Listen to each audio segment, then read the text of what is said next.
stopping by here. My name is Ronnie Kenyatta, Coach Ronnie. I'm a sports performance coach. I specialize in baseball. Worked in pro sports as a strength coach with the New York Mets organization for 12 years. Had to retire due to a kidney issue, had a kidney transplant. Now I'm training individuals and teams online and in person. That's my story, but that's not why you're here, right? You want to talk hitting. And we have our special guest that's pretty much done it all in the game, and his name is Lamar Johnson. Now, LJ, you have a pretty extensive resume here, so I think it would be easy if you could give your summation of your baseball career for the people. All right. Thanks, Kenny, for inviting me, man. No problem. I've been in baseball for about 48 years, and as a player, as a coach, and I played for about 15 years as a player, and I've been coaching for 31 years. So I've been in baseball a long time, and a lot of things that I've seen in my career, and it's been pretty nice. I've worked with some pretty good organizations, so everything has been going good. And like I say, I've been a baseball lifer. I've been in baseball since I was 18 years old. Mm. Mm. There you have it, folks. There you have it. Encyclopedia of Baseball. So bring your pen and pad. You're gonna learn a lot about hitting, and you're gonna learn a lot about the game this evening. All right. So let's dive right in. Before we dive in, normally you guys who've come to these podcasts before, we normally have questions, right? Well, I wanted to move the topics. So we're going to discuss the topic and just go with it, you know.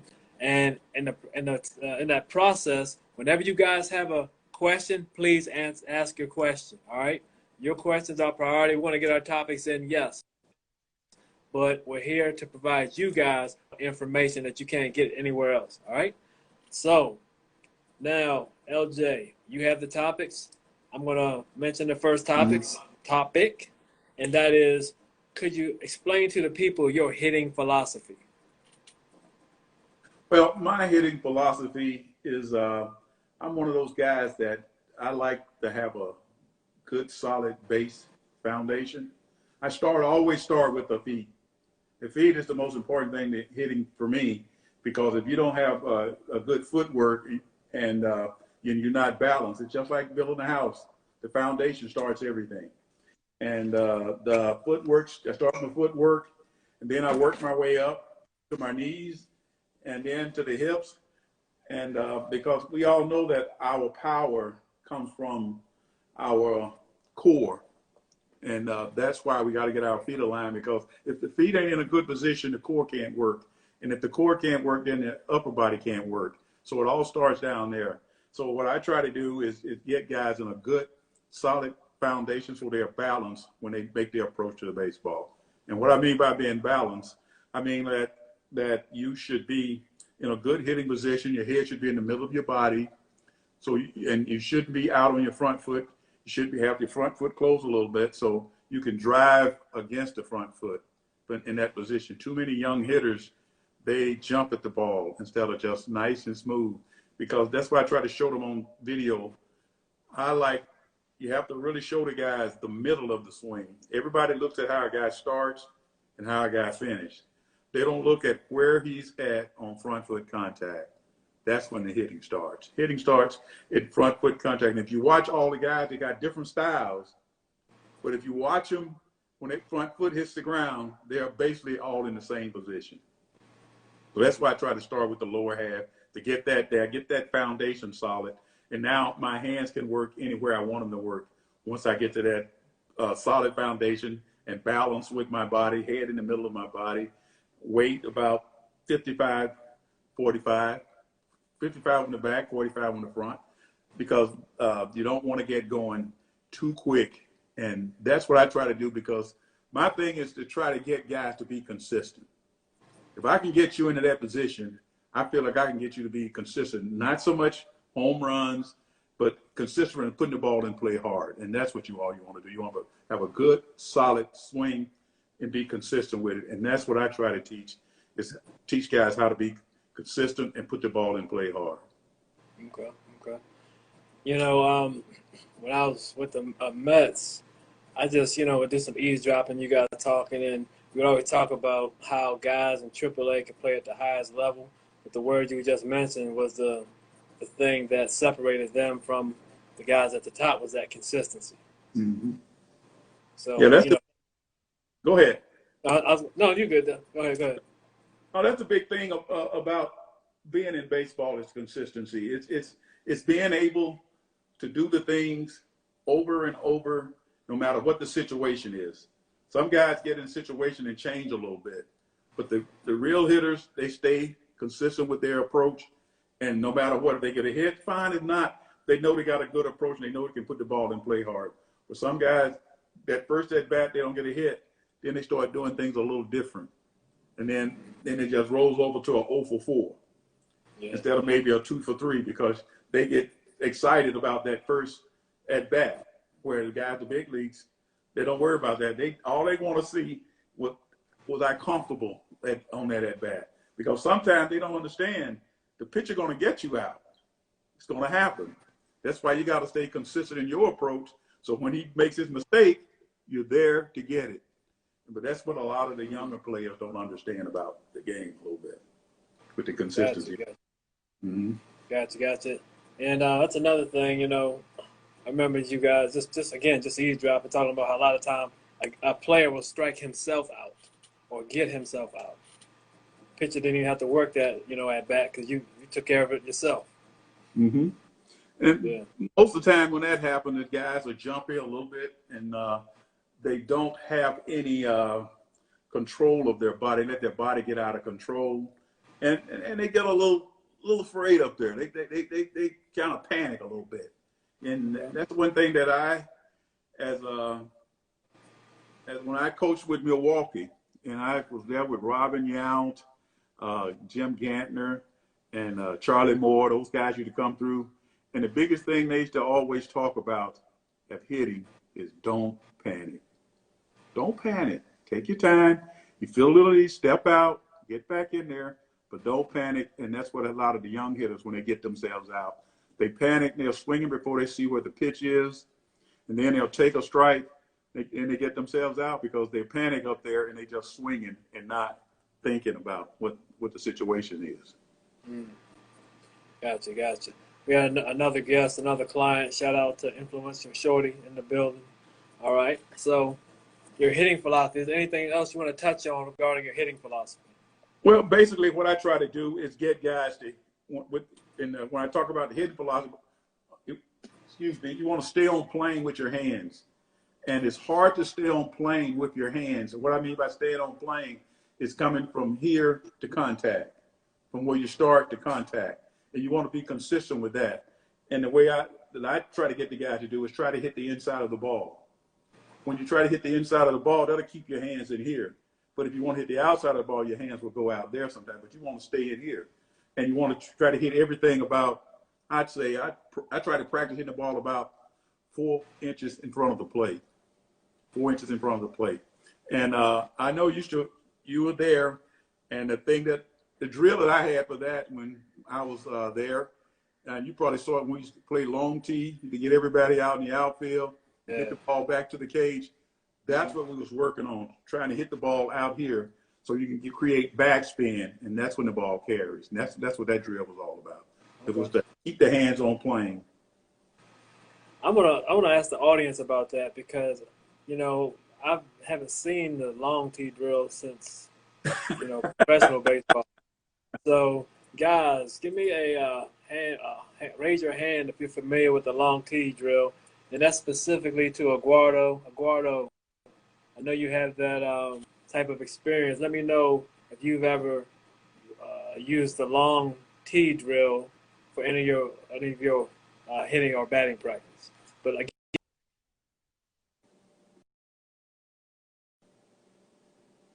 good, LJ? Yeah, I'm here. I got you. You break You're it still up, here, I right, got you a LJ? little bit. Okay. Yeah, I'm here. Okay, pause for a second. All right. Well,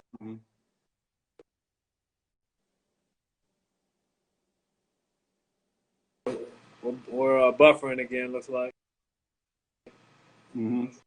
Yeah.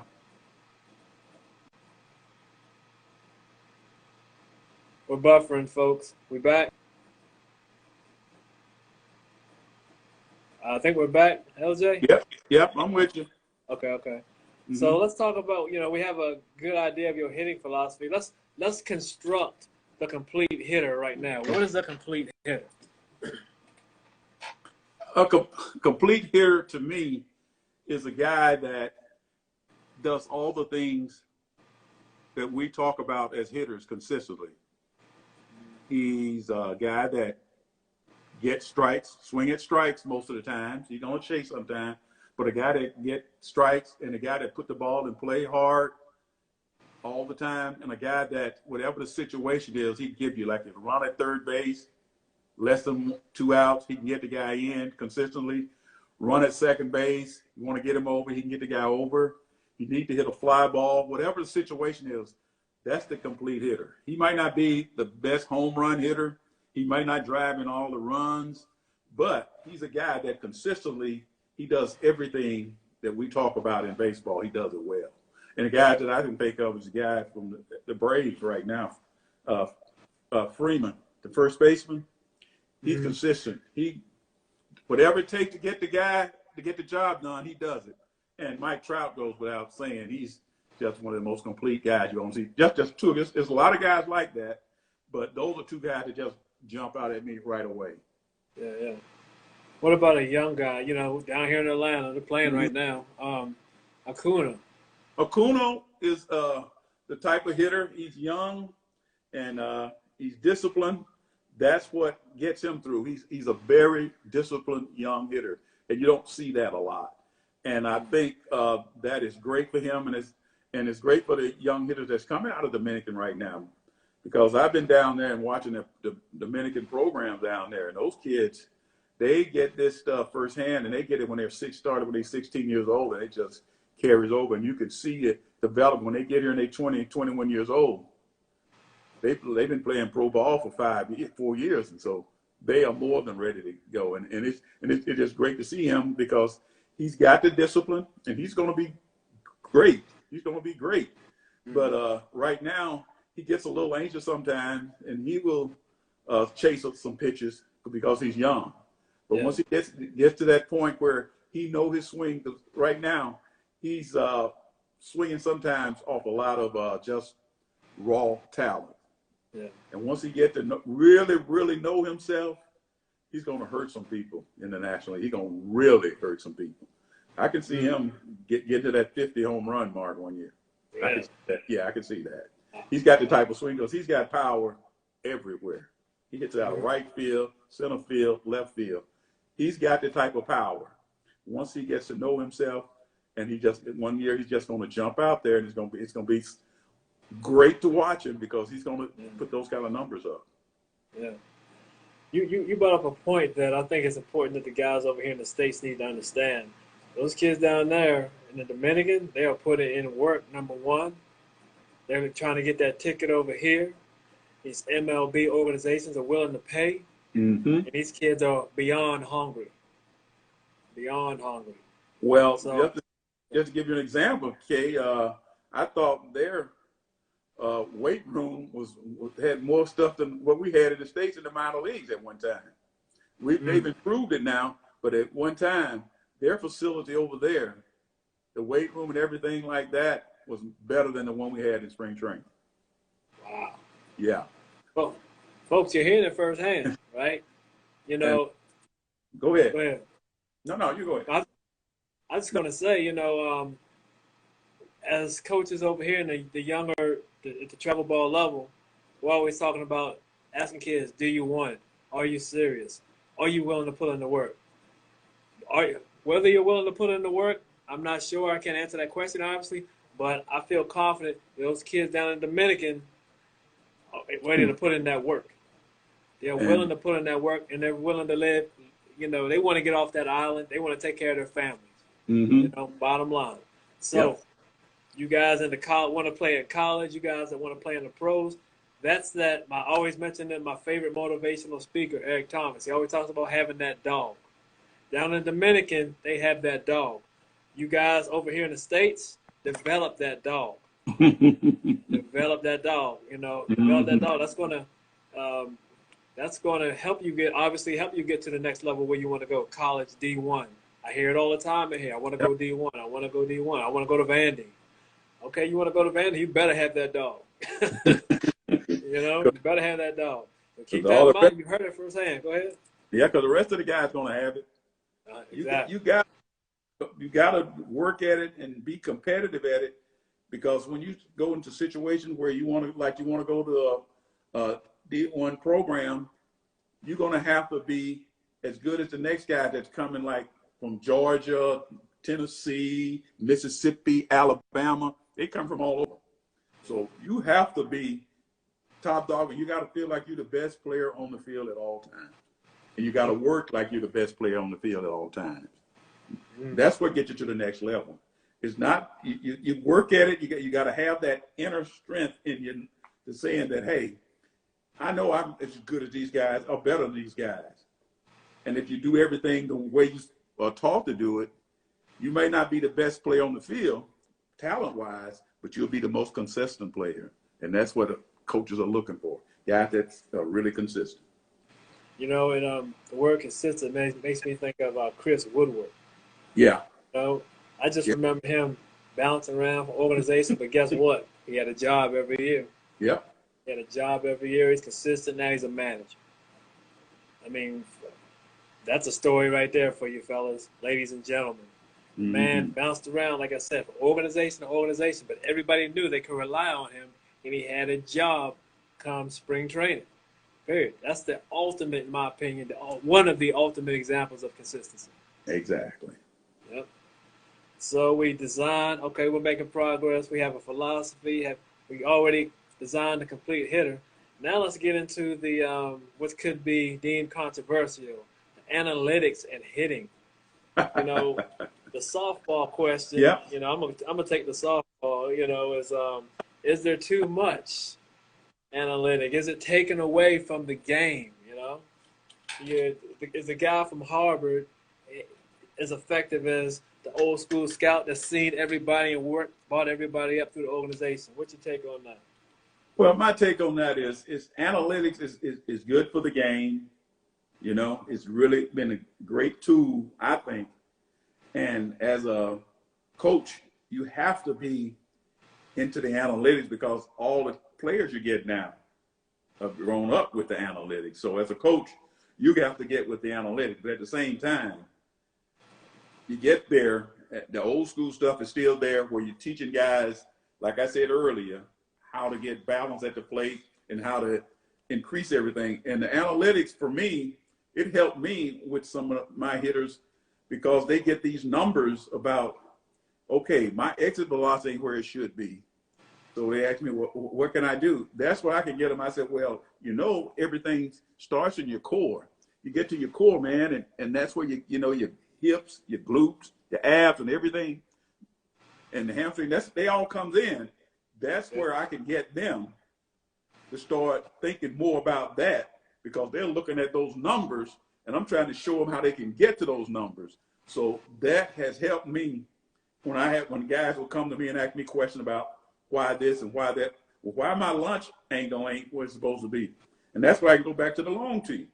I said, you're trying to create your launch angle too far back here. You got to create a launch angle out front. And that's where I can show them. And then they can see the numbers improve. And it's great when it comes to teaching. It's a great teaching, but it's not the only way you teach. You still got to put both of those two together in order to make it work. That's what I think. The analytics have been great. Yeah. And the thing that I like more than anything is the motion capture thing right now, what they got, where you can look at a hitter or you can look at yourself in 3-dimensional and you can compare your swing when you're going good from all angles and when you're going bad. And then you can try to recreate that swing that you're going when you're going good. And the same thing with pitching. It's really helped with the numbers, help the teaching a lot. But if you can't, when a guy come to you and talk about the exit velocity, and if you don't know how to get him to get his lower half into a swing, because that's where the power come from. You don't know how to get that going.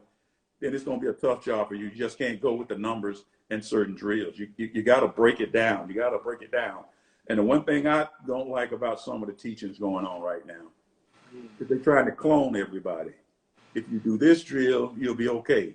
If you do that drill. No, hitters are individuals. You have to be able to coach the individual because everybody's going to be a little different. So you just can't put everybody in a program and say, you do this. You can do that, just to practice. But when you get him in the cage one-on-one, you got to go with what he needs, make him better, to get him to the next level. And that's what I didn't see a lot of that. I'm seeing things now that, guys, if you do this drill, it'll get you there. But that's not enough. And we're going to lose a lot of hitters. We're going to lose a lot of players because of that. Mm. And there might be, I think there's other factors that might play into that. You're just pressure. We got to get this guy right, and we got to do what we got to do. And, okay, here's the new program, within the organization. Here's the magic drill. Yeah, I hear you. All that stuff. Yeah. But they got all those. They got what they got. Rapsodo. Yeah. Wing, the blast motion, K-Vest. They got all those things that we used when I was there. And they're great.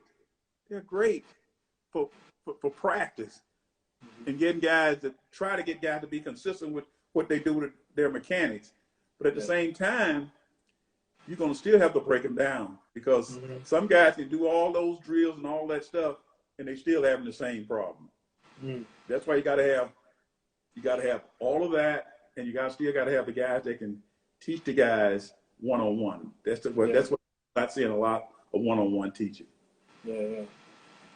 I'm gonna pause for a minute because I have a lot of activity over here on Facebook. Okay. We had technical difficulty. We're supposed to have our interview with Lamar Johnson, hitting guru, on Facebook and Instagram, but something happened over here. So I want to shout out all the people coming in from my hometown and David Hammer. I appreciate you hanging around if you're still here. And just tune in. We're talking baseball. All right, back over here. Tony Armas is in the building, LJ. Tony Armas. Hey. That's a blast from the past, right?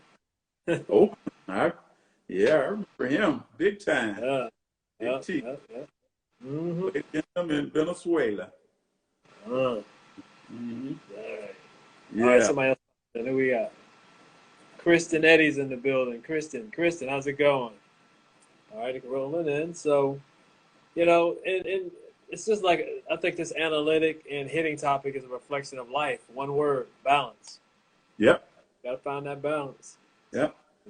Both of them have their strengths. Both of them have their weaknesses. Exactly. And and that's why I said earlier that you have to be a little bit of both, because all the kids coming up now, that's what they come in. They've been doing this since they've been 10 years old, working with the analytics and with their parents and with the coaches out there. So therefore, as a coach now, you have to.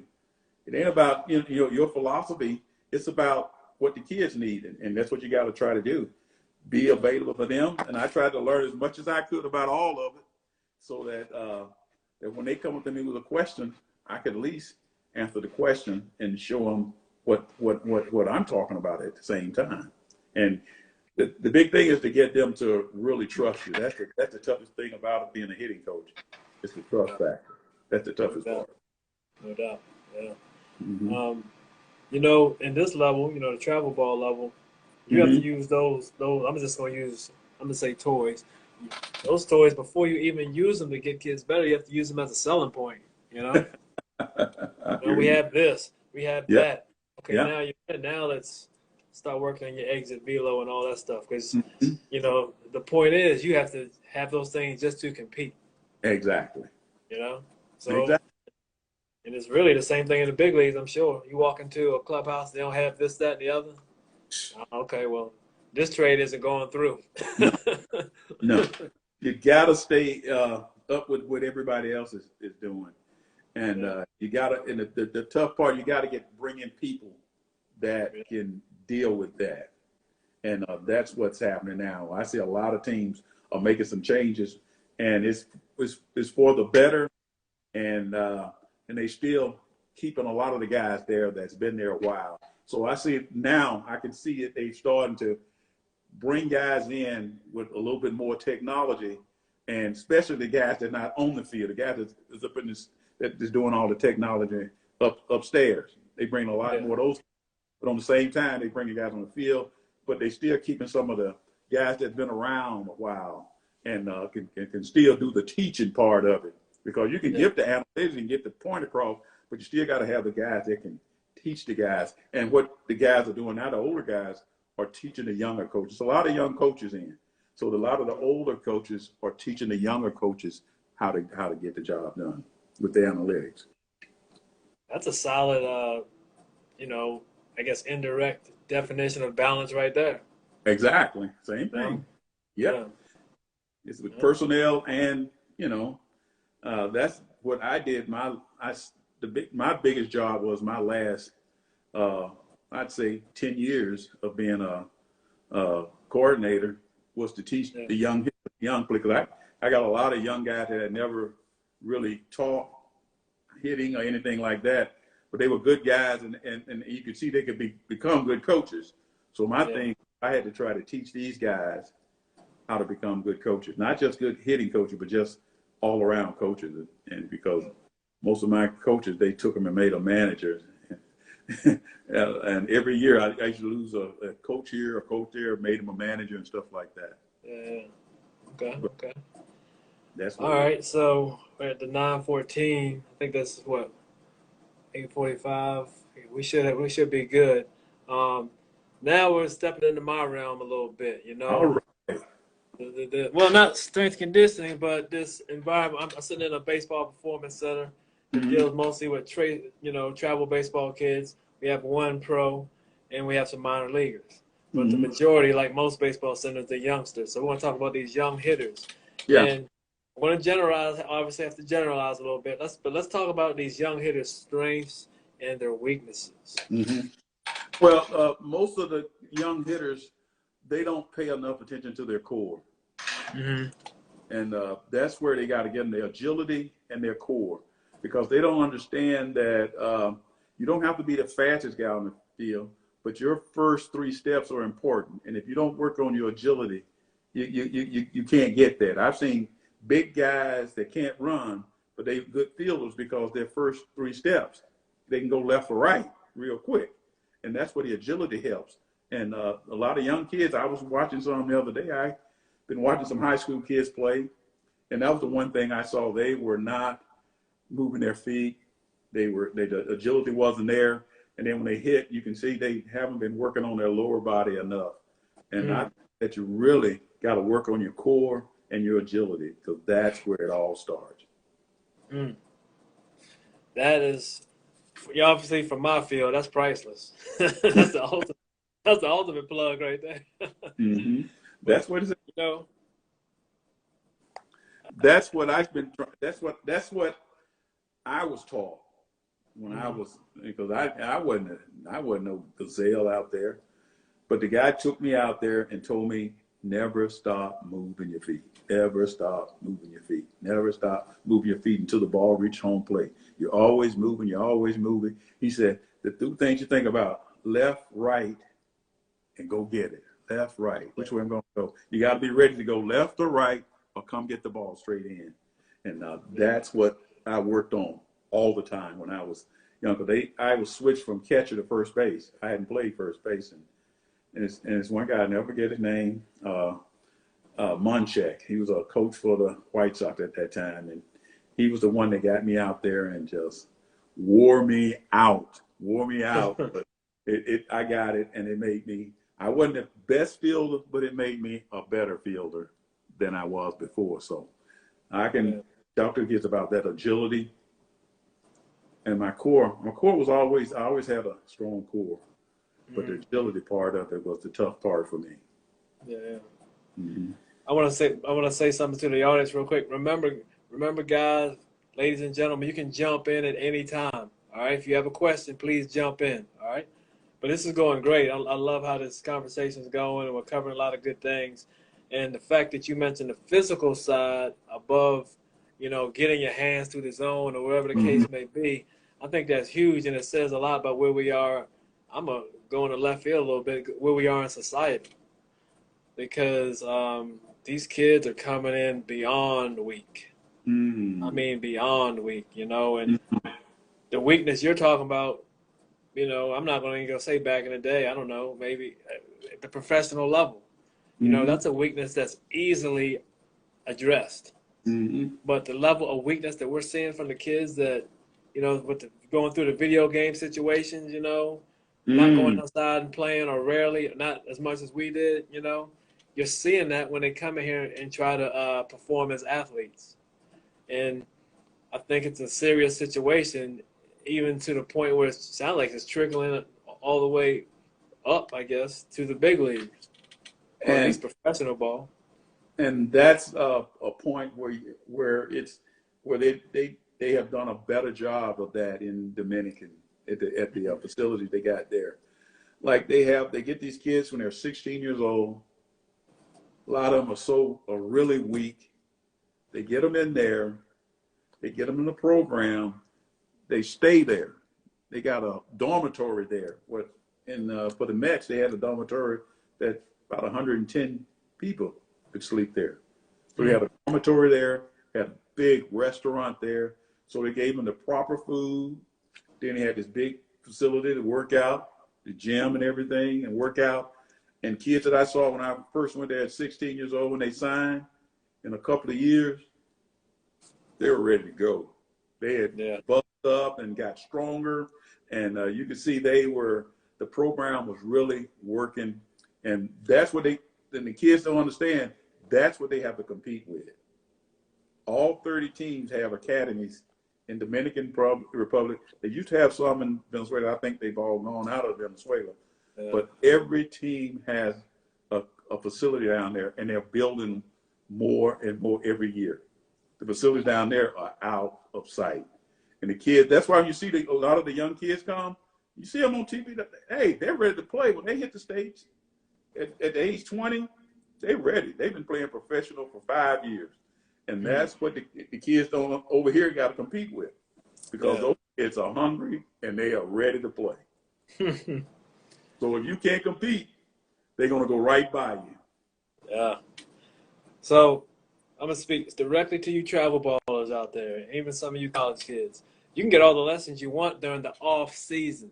You can get all the lessons you want. Unless you're improving physically, you're going to get lost in the mix. Mm-hmm. Period. You heard it firsthand. Mm-hmm. We're making some changes to our program, our off-season program this year. See, LJ, the way it works is in this environment, you have a winter workout. All it is speed and agility. Mm-hmm. And that used to make me go crazy. You can do speed and agility for a couple weeks, and that's it. For one thing, it's not going to carry over to the season, which starts in 4 months. Number one, you're not building progressively every week. You're just throwing stuff to the wall to keep the kids moving. Right. Well, this is the first year we're mimicking the Mets strength conditioning program, and right. D1 program. We're going to get them in there, establish strength. Our class schedule is strength, speed, because we're not, the emphasis now isn't speed, it's strength, building that foundation, like you're saying, in the core. Mm-hmm. That's where it is, your overall strength, your global muscles, your intrinsic muscles, as we like to call it, as it's called. And you lay that foundation, and then we worry about running this 6'5", 60 that everybody wants to run, Lessons with the weakness that kids are coming into, walking in these facilities in, lessons aren't the answer alone. It's not even close anymore, No. Especially during the off season, especially during the off season. Put the bat down. Mm-hmm. Build your foundation. If you come back swinging a bat the same way you did last season, that's a loss. Exactly. That is 100% a loss. So I'm glad you said that. We might have to skip the strength conditioning because you already covered it pretty much. And as I know it's getting late, see, they might cut. Well, they'll count us down when we get close. Okay. So, okay. Let's talk about the mental approach, even though you touched on that indirectly. Let's talk about that. Well, the mental approach to me is confidence in your abilities, number one. And when you get in there, and hitting is all about hitting, to me, is eliminating pitches. It's hitting the fastball. You got to be able to hit the fastball to compete on higher levels. Number one, hit the fastball. I'm turning off the Facebook. And what I mean by hit the fastball, when I talk to the guys in pro, I tell them you got to be able to hit the fastball at 95 miles an hour. And they say, well, what about the breaking ball? And I just tell them what they always told me as a young hitter: don't miss the fastball. You don't have to worry about the ball. Don't miss the fastball, because I tell them I don't feel like a guy can throw me 3 breaking balls for strikes. That's what I felt, and that was my mental thing. I know I'm going to look for the fastball, and if I'm looking for the fastball and they get a breaking ball up, hang it, I can hit that too. But I'm not going up there with the breaking ball in my head. But I'd rather just take them and go on to first base if they don't throw them for strikes. And I don't see too many guys. You can watch the game tonight, big league. Too many guys can throw breaking balls 3 in a row for strikes. Most time hitters don't miss the fastball. And I tell that to young hitters. And as they get old and mature and they watch the pitcher, now they can make adjustments to each pitcher. But when you're young, you have to hit the fastball. Because especially when you're young pitchers, they don't have command of the breaking ball. Look for the fastball all the time. And you just got to, and the thing about hitting with runners in scoring position, to me, that's a little bit mental too. That's when guys really get themselves out and panic. And I just tell them, I say, hey, forget about the base runners, guys. Forget about the base runner. You should always concentrate. The only guy that can get you out is the guy on the mound. He's got the ball. Don't worry about base runners. Don't worry about how they play you. Concentrate 100% on the pitcher, because that's the guy that can only do the damage to you. If you concentrate on him, you'll be fine. All those other things will come into play because you concentrate on him, put the ball in, play hard, and everything will be fine. You've done your job. So Dennis McKinney's in the building. Play within yourself. Know your strengths, know your weaknesses, and develop that confidence. Appreciate it, Nathan. Gotta enjoy it. All right. But play within yourself. Know yourself. Again, a reflection of life. Yeah. Know yourself, and that's how you develop that confidence. And you got to go up there with an attitude. And another thing that helped you mentally, I think, helped me, is always having a plan of what you're going to do. That's mental. Because too many times young kids get up there and they don't really start hitting until after they see a couple of pitches. They don't understand. Have a plan. You start hitting on the on-deck circle. Some guys start hitting in the dugout when you get older. By the time, and then when the time you get to home plate, now all you got to do is execute. You've already went over all the variables on the on-deck circle. You got your plan, and stick with your plan. And your plan ain't going to work all the time, but I guarantee you, if you have a plan every time you go up there, you're going to get the job done. Yeah. My online clients, I don't tell them what to journal, but I have them journal, throughout the game, practice, the thing. I just say, journal the things that you did well, journal the things you need to work on, and journal your mental state throughout the game and the practice. I know more and more guys, a lot of the minor leaguers we have, they journal all the time. Now, from what I understand, more and more guys are journaling during the game at the big league level. Yes, that's happening a lot up there. Oh yeah. They everybody is with social media. Everybody's is writing everything down. Everything. Everything that happens, somebody's got it, and a lot of the guys are doing it and comparing notes. And it's nice to see that the teammates are doing that, because the guy will say, well, this is what you did on that at bat, and that used to happen all the time, but now it's happening more like it did when I first started playing. That's the way it was. It was more not so much journaling, but it was talking, a lot of conversation about a picture. What are these doing? How did it look? And guys in the dugout, I'd say it used to be a little vague about that. They didn't talk that much about it. They was too busy going up and watching videos of their at-bats instead of staying in the dugout and watch the game. And I've been watching TV, and I see a lot more guys staying in the dugout now.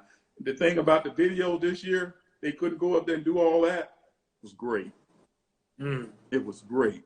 The guys got a time to watch the game and watch the pitcher and talk to their teammates, and which was outstanding. I said, that's like old time baseball. And that you don't really need to go up there to look at the video. I didn't like that a lot, but what you're going to do is there, and it's another tool.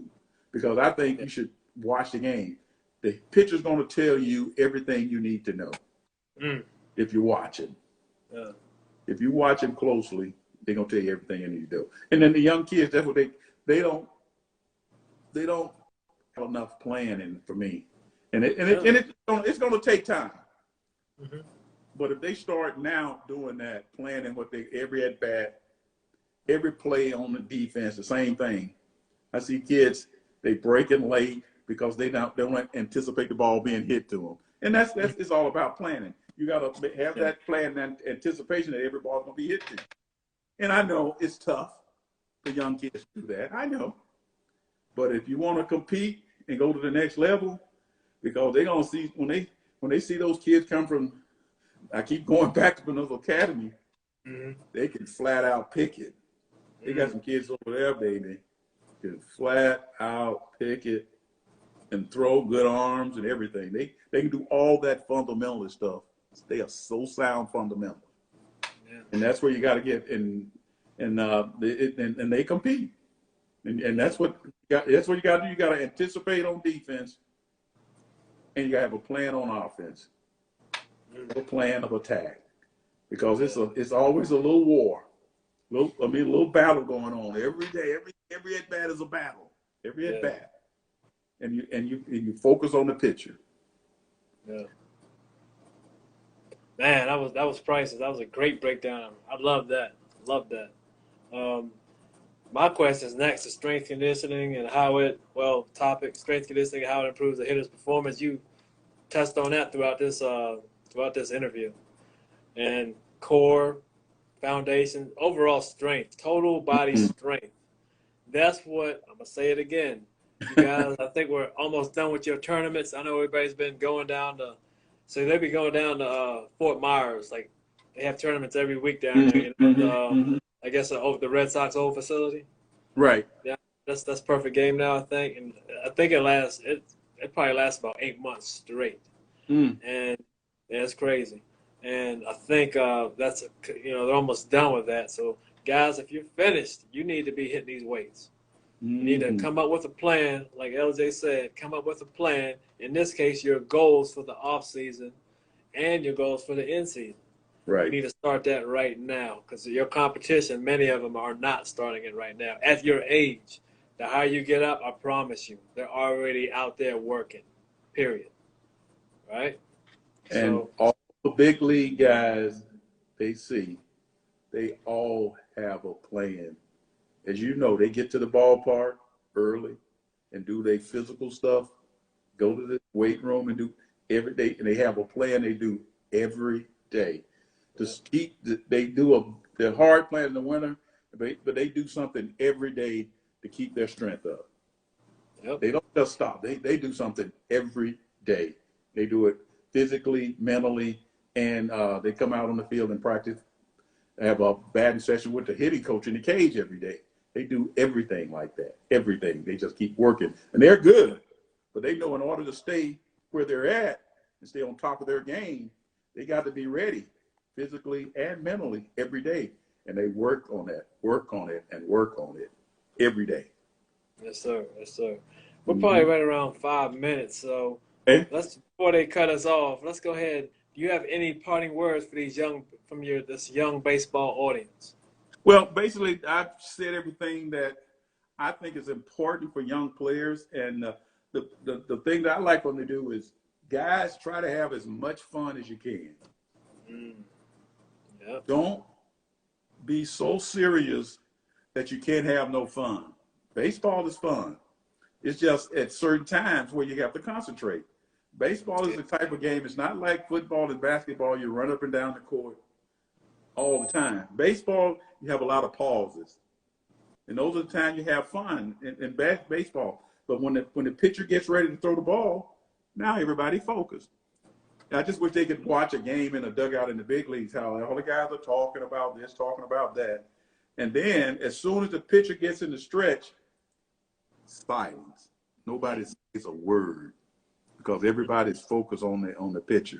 And basically, what I just a little bit more focused, but always try to get as much fun in it. And just what I said earlier, have a plan, and please get stronger and work on your agility. Get stronger, and as you get stronger and work on your agility, that's going to help you so much. And I just want them to just try to have as much fun as possible, because too much. Some kids play with too much pressure on them, and I think it's hard to perform up to 100% when you're thinking about, I got to get a hit, I got to do this. No, that's why I try to keep it simple. Your job is to go up to the plate and you're hitting, get a strike, and put it in play hard. That's all I want you to do. Get a strike and put the ball in play hard. And I feel like if you do that, you're going to have some success. Don't go and try to hit this ball out of the ballpark and stuff like that. No. That's basically what I try to get them to do, Kenny. Yeah. Mm-hmm. Outstanding, LJ. Outstanding, Got to give up a clap. All right, thanks, man. I really enjoyed this. That was great info. I'd like to do it again, when these guys are, because, everything's shutting down now. Mm-hmm. As far as, like I said, the tournaments and everybody's going into off-season mode. I'd like to do it again when they're cranking it back up. Okay. Maybe in January we can sit down and talk about, okay, it's here. It's time to rock and roll. Mm-hmm. This interview is going to lead you to success as far as your execution of what we talked about during the first interview. Okay. Yeah. Right. I think it'd be great for the kids, Hey, I'm here. Just let me know when. All right. I'm going to put your, you care if I put your IG down in the comment area? No problem. Okay, I'm going to put it down right now. So, guys, head over there. Give LJ Lamar Johnson a follow. And you want to contact him, tell him you watched the interview, drop him a question about hitting or baseball in general. He's been there, seen it, done it all. So, LJ, greatly appreciate your time. Great catching up. We'll definitely do it again. All right, Kay. Take care of yourself, son. I will do. And I appreciate the audience. Stop by, thank LJ Lamar Johnson. You guys have a great evening. We'll do this again real soon. Take care. Take care. All righty. Bye-bye. Bye-bye.